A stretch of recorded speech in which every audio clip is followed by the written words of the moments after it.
आज का ये सेशन बहुत ज़्यादा इम्पॉर्टेंट रहने वाला है। यहाँ पर कंसेप्ट प्लस क्वेश्चन दोनों का पूरा कवरेज रहेगा। मतलब सारे के सारे क्वेश्चन हम लोग क्लास में लिख लिख के सॉल्व करेंगे ताकि आपकी एकदम बेस्ट प्रैक्टिस हो जाए आपके एग्जाम्स के लिए। किन किन टॉपिक्स को सबसे पहले पढ़ना है, किस तरह से आपको लास्ट डे की प्रिपरेशन करनी है, ये सब बातें हम आपके लास्ट डे रिविजन में करेंगे। हाँ जी दोस्तों, क्या हालचाल है आप सभी के। मैं हूँ सीए रोहित चिपड़ एंड स्वागत है आपका हमारे एएफएम के इस सेशन में। आज का ये सेशन बहुत ज़्यादा इम्पॉर्टेंट रहने वाला है क्योंकि इस सेशन में हम आपके साथ शेयर करेंगे एएफएम का डिटेल प्लान एंड एएफएम के एग्जाम ओरिएंटेड बैच की डिटेल्स, जो कि आपकी मई 25 एंड ऑनवर्ड्स अटेम्प्ट्स के लिए रिलेवेंट रहेगी। तो आपके इस मई 25 एग्जाम्स में हेल्प करने के लिए हम लोग लेके आ रहे हैं एएफएम के डिटेल रिवीजन वीडियोस यूट्यूब के ऊपर, जहां पर हम आपके सारे के सारे चैप्टर्स कवर करेंगे एंड हर चैप्टर के जितने भी कंसेप्ट्स हैं प्लस जितने भी क्वेश्चंस आपके आईसीआई के स्टडी मैट में है, आपके टेस्ट योर नॉलेज के क्वेश्चंस, आपके इलस्ट्रेशंस वाले क्वेश्चंस, सारे के सारे क्वेश्चंस हम लोग इन रिवीजन सेशंस में कवर करने वाले हैं। तो यहाँ पर कंसेप्ट प्लस क्वेश्चन दोनों का पूरा कवरेज रहेगा एंड अगर आपको कोई कंसेप्ट में प्रॉब्लम हो या कोई क्वेश्चन में डाउट हो तो आप इन रिवीजन सेशंस को रेफर करके अपने प्रॉब्लम्स एंड डाउट्स को रिजॉल्व कर सकते हैं। इन रिवीजन सेशंस के साथ साथ हम लोग लेके आ रहे हैं आपके लिए एएफएम का exam oriented batch for May 2025 attempt, जहां पर हम लोग बहुत कम टाइम के अंदर लगभग 80 से 90 आवर्स में आपका पूरा का पूरा एएफएम कवर करेंगे। जितने भी कंसेप्ट्स है आपके एएफएम के अंदर वो सारे कंसेप्ट्स हम समझेंगे एंड जितने भी क्वेश्चंस आपके आईसीआई ने रिलीज करे हैं आपके स्टडी मैट में, past year paper, RTPs, MTPs और जो आपकी बीओएस पोर्टल के एमसीक्यू है, मतलब सारे के सारे क्वेश्चन हम लोग क्लास में लिख लिख के सॉल्व करेंगे ताकि आपकी एकदम बेस्ट प्रैक्टिस हो जाए आपके एग्जाम्स के लिए। प्लस और भी बहुत सारे फीचर्स है हमारे इस बैच के और यूट्यूब सेशन के, जो कि हम लोग इस वीडियो में समझेंगे। तो इस सेशन को हम स्टार्ट करें उससे पहले मैं आपको अपना एक ब्रीफ इंट्रोडक्शन दे दूं कि मैंने अपनी सीए जर्नी में क्या करा है, मैंने अपनी प्रोफेशनल करियर में क्या करा है, उसके बारे में मैं आपको छोटा सा ब्रीफ इंट्रोडक्शन देना चाहता हूं। तो मैं हूं सीए रोहित चिपड़ और मैंने सीए के हर लेवल को फर्स्ट अटेम्प्ट में क्लियर किया है विद ऑल इंडिया रैंक, यानी सीए के तीनों लेवल में मैंने ऑल इंडिया रैंक सिक्योर करी है। सबसे पहले सीए फाउंडेशन, जो कि मेरे टाइम पे सीए सीपीटी हुआ करता था, उस टाइम पे मैंने सीए सीपीटी में 92% मार्क्स सिक्योर करे थे। सीए सीपीटी थोड़ा सिंपल हुआ करता था आपके आज के फाउंडेशन से, क्योंकि मोस्टली पूरा का पूरा एमसीक्यू पेपर था हमारे सीपीटी के अंदर, जहां पर मैंने 184 मार्क्स सिक्योर करे आउट ऑफ 200 और लगभग टॉप 15 में मेरा रैंक था। इसके बाद सीए इंटर के अंदर मैंने ऑल इंडिया रैंक 18 सिक्योर करा और सारे के सारे पेपर में मेरा एग्जाम्शन था सीए इंटर में। एंड सीए इंटर के बाद जो आपका सीए फाइनल आता है, जो कि सबसे मेन खिलाड़ी है आपकी पूरी की पूरी सीए जर्नी का, वहां पर मैंने ऑल इंडिया रैंक 17 सिक्योर किया with 70 plus marks in 6 subject. तो यहाँ पर मैंने इंटर से अपना रैंक थोड़ा इंप्रूव किया, 18 से मैं थोड़ा 17 की तरफ आ गया। तो सर फिर आपने एएफएम पढ़ाने का क्यों सोचा। तो एएफएम मेरा बहुत ही स्ट्रॉन्ग सब्जेक्ट था। मैंने अपने सीए फाइनल के एग्जाम्स में एएफएम के अंदर 91 मार्क्स सिक्योर करे थे एंड एएफएम के एग्जाम में मैंने पूरे के पूरे 120 मार्क्स का पेपर अटेम्प्ट किया था। तो अगर आपको पता हो कि आपके सीए के एग्जाम्स के अंदर आपका फर्स्ट क्वेश्चन मैंडेटरी आता है एंड बाकी के 5 क्वेश्चंस में से आपको 4 क्वेश्चंस अटेम्प्ट करने होते हैं। तो मैंने अपने एग्जाम्स में सीए फाइनल एएफएम के पेपर में, जिसकी सर्टिफाइड कॉपी भी मेरे पास अवेलेबल है, वहां पर मैंने आपका फर्स्ट क्वेश्चन जो मैंडेटरी था वो तो अटेम्प्ट करा ही, प्लस जो आपके 5 क्वेश्चन ऑप्शनल होते हैं वो भी सारे के सारे अटेम्प्ट कर लिए। और सारे के सारे अटेम्प्ट करने से सर फायदा क्या होता है, सारे क्वेश्चन अटेम्प्ट करने से आपको ये फायदा होता है कि ऑप्शनल के अंदर जो आपके बेस्ट क्वेश्चंस होते हैं उनका इवैल्यूएशन हो जाता है और उसके मार्क्स आपके आंसर की कॉपी में जुड़ जाते हैं। तो इस पे भी हम लोग कभी डिटेल में डिस्कशन करेंगे जब हम पेपर प्रेजेंटेशन की बात करेंगे कि सर सारे क्वेश्चन अटेम्प्ट करने से फायदा क्या होता है। तो मैंने अपने सीए फाइनल एएफएम के पेपर में 91 मार्क्स सिक्योर करे हैं। साथ ही साथ मैंने अपना सीएफए लेवल 1 एंड लेवल 2 भी क्लियर किया है with 90 plus percentile without any coaching, क्योंकि आपका जो एएफएम आप पढ़ रहे हैं सीए फाइनल के अंदर, अगर वो आपने अच्छे से कर लिया प्लस एफआर आपने अच्छे से कर लिया, तो आप भी अपना सीएफए लेवल 1 और लेवल 2 निकाल सकते हैं। आपके भी लेवल निकल जाएंगे, बस आपको लगे रहना है इसके अंदर। इसके बाद सीए बनने के बाद मैंने 3 साल का एक्सपीरियंस गेन किया है एक्सेंचर के अंदर, जहां पर मैं as a strategy and finance consultant था। मैंने एक्सेंचर को ज्वाइन किया था आईसीआई के कैंपस से। हमारे टाइम पे आईसीआई के कैंपस में एक्सेंचर सबसे हाईएस्ट पैकेज ऑफर कर रहा था एंड रोल भी बहुत अच्छा था। तो मैंने 3 साल यहाँ पर एक्सेंचर में काम किया है as a strategy and finance consultant. साथ ही साथ मैंने अपनी आर्टिकलशिप कंप्लीट करी है बिग फोर से, जो कि पीडब्ल्यूसी है। वहां पर मैंने स्टैट ऑडिट से अपनी आर्टिकलशिप करी है। तीनों साल मैंने वहीं पर मुंबई से पीडब्ल्यूसी में ही अपनी स्टैट ऑडिट के अंदर आर्टिकलशिप कंप्लीट करी। साथ ही साथ मैं अभी तक 40,000 प्लस स्टूडेंट्स को मेंटोर कर चुका हूं। सीए फाइनल के लास्ट 3 साल के अंदर हमारी एक बहुत बड़ी कम्युनिटी भी है सीए फाइनलिस्ट की ऑन टेलीग्राम, वहां पर भी आप जाकर चेक कर सकते हैं। तो ये तो हो गया मेरा ब्रीफ इंट्रोडक्शन। अब चलते हैं सर हमारे YouTube सेशंस की तरफ कि सर YouTube पे आप क्या क्या चीजें कवर करवाएंगे, कब कब ये चीजें YouTube पर अपलोड होगी एंड हमें कैसे इन्हें यूज करना है।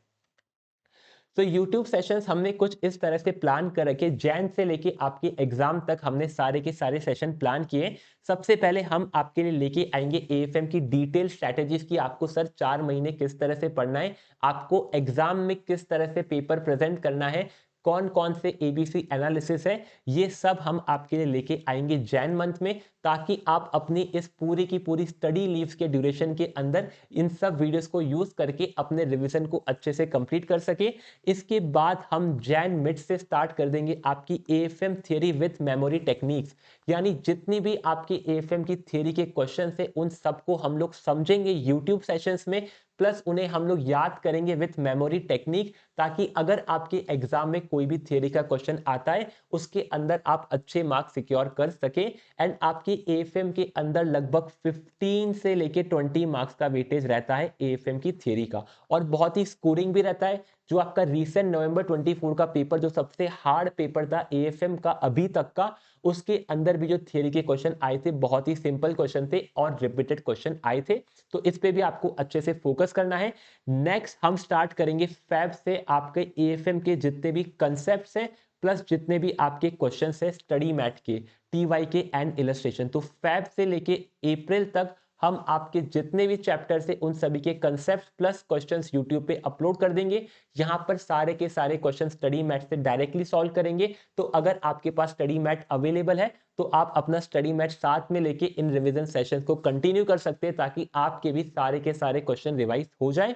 एंड लास्ट में हम आपके लिए लेके आएंगे लास्ट डे रिवीजन कि सर लास्ट डे पे किस तरह से रिवाइज करना है। हम आपके लिए मैराथन भी लेके आएंगे कि सर मैराथन में आप कि एक साथ 12 घंटे या 16 घंटे में आपको किन किन टॉपिक्स को सबसे पहले पढ़ना है, किस तरह से आपको लास्ट डे की प्रिपरेशन करनी है, ये सब बातें हम आपके लास्ट डे रिवीजन में करेंगे, जो कि आपका अप्रैल में आएगा। तो ये हमारा यूट्यूब रिवीजन का प्लान रहेगा। आप अपनी जो भी रिवीजन की स्ट्रैटेजी वो भी इसी तरह से फॉर्मुलेट कर सकते हैं कि सर हमें किस तरह से पढ़ना है, और इनको ध्यान में रखते हुए आप अपनी एएफएम की तैयारी कर सकते हैं। तो सर ये YouTube रिवीजन सेशन किन के लिए है और एग्जाम ओरिएंटेड बैच किन के लिए है? तो सर ये YouTube रिवीजन सेशन उन स्टूडेंट्स के लिए है जिन्होंने पहले एएफएम अच्छे से पढ़ रखा है, अब उन्हें केवल रिवाइज करना है, या फिर उन्हें कुछ स्मॉल कंसेप्ट्स में या स्मॉल क्वेश्चंस में डाउट है, वो लोग YouTube रिवीजन का यूज करके आराम से प्रिपेयर कर सकते हैं। लेकिन अगर आपने अभी तक एक भी बार एएफएम नहीं पढ़ा है, या फिर आपने बहुत पहले पढ़ा था अभी आपको याद नहीं आ रहा है, तो उस केस में आप हमारा एएफएम का एग्जाम ओरिएंटेड बैच चेक कर सकते हैं। अगर आपको लगभग 50-60% याद है तो बाकी आप हमारे रिवीजन वीडियो से काम चला लेंगे, उसमें आप इजीली आराम से प्रिपेयर करके आपकी May 25 एग्जाम में अच्छे मार्क्स लेके आ सकते हैं एएफएम में। बट आपका केस अगर ऐसा है कि सर आपने कभी एएफएम पढ़ा ही नहीं है, या फिर पढ़ा था लेकिन बहुत स्टार्टिंग में पढ़ा था, बहुत ज़्यादा टाइम आ चुका है, तो आप हमारा ये एएफएम का एग्जाम ओरिएंटेड बैच रेफर कर सकते हैं। ये आपकी May 25 एंड ऑनवर्ड एग्जाम्स के लिए रिलेवेंट रहेगा। एकदम जो लेटेस्ट मटेरियल आपका आया है May 25 का, उसी मटेरियल से हम आपको पूरा का पूरा बैच कवर करवाएंगे। कवरेज के अंदर आपके सारे के सारे प्रैक्टिकल क्वेश्चंस रहेंगे, थियरी क्वेश्चन जो आज तक आए हुए हैं आपके और स्टडी मैट में, प्लस जो एमसीक्यू आपके जो बीओएस पोर्टल के ऊपर है, ये सभी के सभी हम लोग क्लास में लिख लिख के सॉल्व करेंगे। थियरी क्वेश्चंस ऑब्वियसली लिख के सॉल्व नहीं करेंगे, उन्हें केवल याद ही करेंगे, बट प्रैक्टिकल क्वेश्चंस और एमसीक्यू हम लोग लिख के सॉल्व करने वाले हैं। पास्ट ईयर पेपर्स के क्वेश्चन से RTPs, MTPs and BOS portal सारे क्वेश्चंस आपके क्लास में कवर्ड रहेंगे। अब सर इसमें मटेरियल क्या क्या चाहिए रहेगा हमको आपके इस बैच को अटेंड करने के लिए, तो मटेरियल हमने यहाँ पर बता रखा है कि सर ये मटेरियल आपके पास होना चाहिए। आपके पास सर आईसीआई का स्टडी मैट होना चाहिए, क्योंकि हम लोग जो भी आपको क्वेश्चन सॉल्व कराएंगे डायरेक्टली स्टडी मैट से सॉल्व करवाएंगे। अगर आपके पास स्टडी मैट नहीं है तो आप हमारा क्वेश्चन बैंक ले सकते हैं। क्वेश्चन बैंक भी same to same study mat ही है, लेकिन स्टडी मैट आपके पास अवेलेबल है तो वही आप यूज करिए। अब प्लस स्टडी मैट में हमने कर रखी है मार्किंग। सर ये मार्किंग का मतलब क्या है, तो मैं आपको एक फटाफट से एग्जांपल दिखा देता हूं यहाँ पे। जैसे ये आपका आईसीआई का लेटेस्ट स्टडी मैट है मई 25 के लिए। यहाँ पर मान लेते हैं हम कोई पेज पे चलते हैं। जैसे ये आपका पेज नंबर 300 है, पोर्टफोलियो मैनेजमेंट का आपका ये चैप्टर है। यहाँ पर आप देख सकते हैं हमने यहाँ पर मार्किंग क्या करी है। जैसे आपका ये टेस्ट योर नॉलेज का क्वेश्चन नंबर 6 है, हमने यहाँ पर मार्किंग करके बताया कि ये क्वेश्चन आपका एग्जाम में कब आया था। तो SAM22 क्वेश्चन 6A, इसका मतलब क्या है सर, इसका मतलब है सजेस्टेड आंसर मई 22 क्वेश्चन 6A में ये आपका क्वेश्चन आया था। सिमिलरली क्वेश्चन 7 आपका कब आया था, ये आया था मई 24 में क्वेश्चन 5 का है। तो इस तरह से हमने आपके स्टडी मैट में मार्किंग कर रखी है, ताकि आपको पता रहे कि जो आपके स्टडी मैट के क्वेश्चन है वही आपके एग्जाम्स में आते हैं और उन्हीं को आपको अच्छे से प्रिपेयर करना है। जो क्वेश्चन ज्यादा बार एग्जाम में आया है वो उतना ही ज्यादा इंपॉर्टेंट आपके लिए बन जाता है। साथ ही साथ आपको यहाँ पर एडिशनल क्वेश्चंस के पीडीएफ मिलेंगे। सर ये एडिशनल क्वेश्चंस क्या है, एडिशनल क्वेश्चंस है आपके पास्ट ईयर पेपर आरटीपीस और एमटीपीस के क्वेश्चन जो कि अभी तक आपके स्टडी मैट में ऐड नहीं हुए हैं। तो ये सारे एडिशनल क्वेश्चन भी आपको अच्छे से सॉल्व करने हैं। प्लस आपको मिलेंगे सर कंसेप्ट नोट्स, यानी हर चैप्टर के आपको कंसेप्ट एक जगह साथ में प्रिंटेड वर्जन में मिलेंगे। प्लस आपको कंसेप्ट नोट में क्या चीज एक्स्ट्रा मिलेगी, कंसेप्ट के साथ साथ हमने यहाँ पर दो नई चीजें ऐड करी है। सबसे पहला आपका मेथड ऑफ सॉल्विंग। सर ये मेथड ऑफ सॉल्विंग क्या होता है, तो जो भी आपके क्वेश्चंस होते हैं उन क्वेश्चंस को आपको स्टेप बाय स्टेप किस तरह से सॉल्व करना है वो भी हमने हर कंसेप्ट के पास में बता रखा है। क्योंकि एग्जाम में क्या होता है कि एग्जाम में आपको क्वेश्चन सॉल्व करना आता है, बट उसको स्टार्ट कैसे करें, पहला स्टेप क्या होगा ये आपको पता नहीं चलता है। तो तब आपका ये मेथड ऑफ सॉल्विंग काम में आएगा। अगर आपको फर्स्ट स्टेप पता है तो आप फर्स्ट स्टेप के through second step third step पे जा सकते हैं। तो ये मेथड ऑफ सॉल्विंग आपको स्टेप बाय स्टेप अप्रोच बताएगा कि सर क्वेश्चन आपका ये है, आपको इन स्टेप्स को फॉलो करके आंसर निकालना है। प्लस आपको कंसेप्ट नोट्स में मिलेंगे मिस्टेक रजिस्टर या फिर मिस्टेक पॉइंट, यानी कौन कौन सी मिस्टेक स्टूडेंट्स कर सकता है एग्जाम्स के अंदर, या फिर कौन कौन सी अजम्पशंस आईसीआई लेता है जो कि स्टूडेंट्स नहीं लेगा और उसका आंसर गलत आ जाएगा। तो उसके लिए यहाँ पर आपको मिस्टेक रजिस्टर मिल जाएगा। प्लस हम यहाँ पर आपको देंगे थियरी कंपाइलर। थियरी कंपाइलर में आपके सारे के सारे थियरी के क्वेश्चन होंगे। प्लस इसी कंपाइलर में आपकी मेमोरी टेक्निक्स भी ऐड होंगे कि सर इस थियरी क्वेश्चन को हमें याद कैसे करना है। प्लस इसका वीडियो आपको यूट्यूब पे भी मिल जाएगा। एंड लास्ट है सर आपका एमसीक्यू कंपाइलर, जहां पर आप एमसीक्यू की प्रैक्टिस कर सकते हैं। सर ये एमसीक्यू कंपाइलर में क्या होगा, एमसीक्यू कंपाइलर में आपकी बीओएस पोर्टल के सारे एमसीक्यू हैं। प्लस अब आजकल आईसीआई ने अपने सजेस्टेड आंसर में एमसीक्यू देना स्टार्ट कर दिया है, तो वो भी हम लोग इसमें ऐड कर देंगे। तो ये सारा मटेरियल आपको मिलेगा। अगर आप अभी के अभी बैच की प्रिपरेशन स्टार्ट करना चाहते हैं तो आप विदाउट बुक्स वाला बैच बाय कर सकते हैं, क्योंकि इन सबको अपडेट होने में टाइम लगेगा। तो विदाउट बुक्स का बाय कर लीजिए और आपको इनका पीडीएफ हैंड टू हैंड मिल जाएगा, क्योंकि अभी इनका हार्ड कॉपी बनने में टाइम लगेगा। तो आप इसका विदाउट बुक्स का बैच बाय करके पीडीएफ का प्रिंट निकाल के इजीली आप इस बैच को कंटिन्यू कर सकते हैं। और क्या फीचर है सर इस एग्जाम ओरिएंटेड बैच में, इस एग्जाम ओरिएंटेड बैच में हम आपको सारे के सारे एम्बिगुअस क्वेश्चन और रॉन्ग आंसर बताएंगे जो आईसीआई ने करे हैं। कभी कभी क्या होता है आईसीआई अपने स्टडी मटेरियल के अंदर कुछ क्वेश्चंस को इनकरेक्टली सॉल्व कर लेता है, या फिर कुछ ऐसी असम्पशन ले लेता है जो कि आप जनरली नहीं लेते हो। तो ऐसे क्वेश्चंस को हम लोग एम्बिगुअस बोलते हैं। तो सर क्या अगर आईसीआई ने क्वेश्चन को गलत सॉल्व किया है तो हमें एग्जाम में भी गलत ही सॉल्व करना है? तो हाँ बिल्कुल, अगर आईसीआई ने आपके कोई क्वेश्चन को गलत सॉल्व किया तो आपको भी उसी फॉर्मेट में सॉल्व करना है। आप उसको सही सॉल्व करके आ गए तो आपको एग्जाम में मार्क्स नहीं मिलेंगे। यानी अगर आईसीआई ने बोल दिया कि ये जो ए लिखा हुआ है ये ए नहीं ये जेड है, तो आपको भी एग्जाम में यही बोलना है कि ये ए नहीं ये जेड ही है, क्योंकि आईसीआई जो बोल रहा है वही सही है आपके इस केस के अंदर। प्रैक्टिकल पॉइंट ऑफ व्यू से हो सकता है आईसीआई का आंसर गलत हो, बट हमारे लिए एएफएम को एग्जाम को क्लियर करना या फिर सीए के एग्जाम को क्लियर करने के लिए जो भी आईसीआई बोलता है उसको सही मान के चलना है। तो ऐसे क्वेश्चंस को हम लोग बोलते हैं एम्बिगुअस। इन एम्बिगुअस क्वेश्चन को कैसे डील करना है, इन सबको हमने अलग से हाईलाइट कर रखा है। प्लस क्या एम्बिगुइटी यानी क्या अजम्पशन लेने पे आपका आंसर करेक्ट आएगा, वो सब हमने यहाँ पर बता रखी है। नेक्स्ट ड्यूरेशन लगभग 90 आवर्स का रहेगा एट मैक्स, और इन 90 आवर्स में सारे के सारे क्वेश्चन आपके क्लास में सॉल्व हो जाएंगे।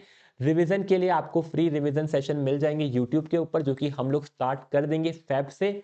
आपको यहाँ पर मिल जाएंगे लास्ट डे रिवीजन नोट्स, जहाँ पर आपकी important question list, important formulas, ताकि आप लास्ट डे पे एक्चुअली सारे के सारे फॉर्मूले एक साथ देख के जाइए। प्लस ईबीसी एनालिसिस भी मिल जाएगा एंड पूरा का पूरा आपका एज पर न्यू सिलेबस यानी कि जो न्यू लेटेस्ट मटेरियल आपका आया है आईसीआई की वेबसाइट पे फॉर May 25 उसके अकॉर्डिंग मिलेगा। तो सर क्या कोई चेंज हुआ है May 25 में और November 24 में? ऐसा कोई चेंज नहीं हुआ है, केवल 2 या 3 क्वेश्चन के आंसर में चेंज हुआ है, बाकी नए क्वेश्चंस ऐड नहीं हुए। वो 2 या 3 क्वेश्चन के आंसर में सर क्या चेंज हुआ है उसका भी वीडियो आपको यूट्यूब पे जल्द मिल जाएगा, ताकि जिन बच्चों ने November 24 के एग्जाम दिए हैं उनको वापस से कुछ एक्स्ट्रा ना पढ़ना पड़े और जो चेंज वाला पार्ट है वो लोग पढ़ के कंप्लीट कर ली। तो ये हमारे एग्जाम ओरिएंटेड बैच की डिटेल्स हो गई, यूट्यूब सेशन की डिटेल्स हो गई, एंड ये सब हम लोग कवर करेंगे हमारे यूट्यूब सेशंस में और बैच में। इसके अलावा अगर आपका कोई डाउट है हमारे सेशन को लेके या फिर बैच को लेके, तो आप कमेंट सेक्शन में पूछ सकते हैं। तो आज के सेशन के लिए बस इतना ही, अब मिलते हैं हम लोग नेक्स्ट सेशन के अंदर।